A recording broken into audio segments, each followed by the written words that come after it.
So that's a frosted mousse. Oh, okay, I didn't. Oh, hey, hi, it's Kingpin. I'm not in the Hideaway. I'm out on the road, catching up with old friends. One of the delights of being on the road is sampling local cuisine. Sometimes you need something to tide you over until that bigger meal, lunch, dinner, what have you. Snack time's always a good time to have a little sweet treat. Now, Britain can have their sticky toffee, and France their creme brulee, the tasty Spanish churro. But here in Canada, we have our own very special treat, the butter tart.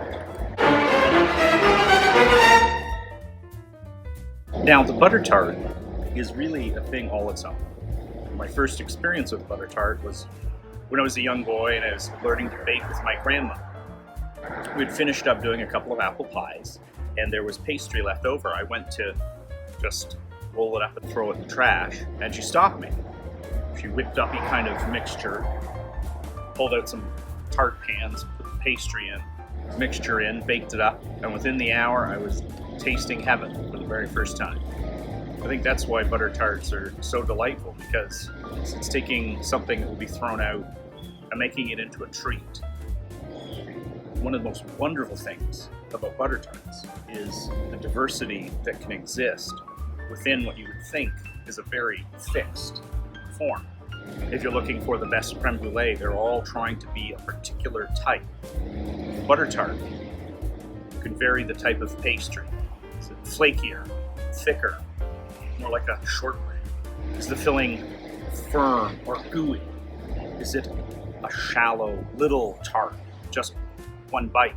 Is it a nice deep cup? All these variables create a great range within the butter tart experience.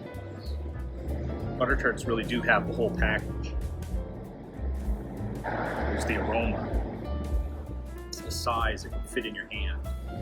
It's perfectly safe now, but once you start to eat it, goo could get everywhere.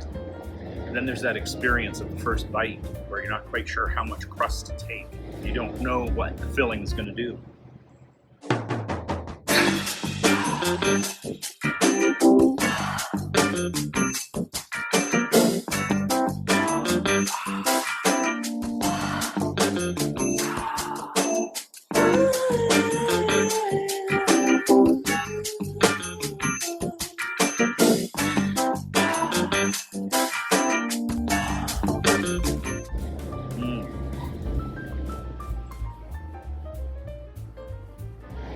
Let's take a look at the very interesting contenders in this area.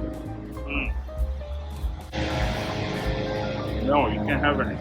No.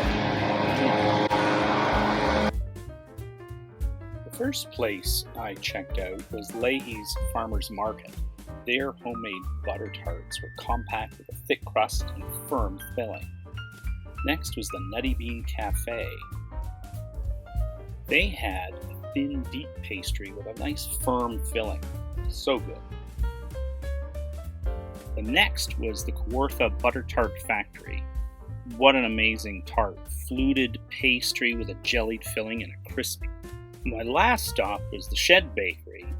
Their flared and flaky pastry with a thick filling was to die for. When it comes to a debate on butter tarts, the place you want to be is in the judge's seat. And there you have what the Kingpin knows about butter tarts. Yeah, we'll catch up about that next time. Yeah. Okay.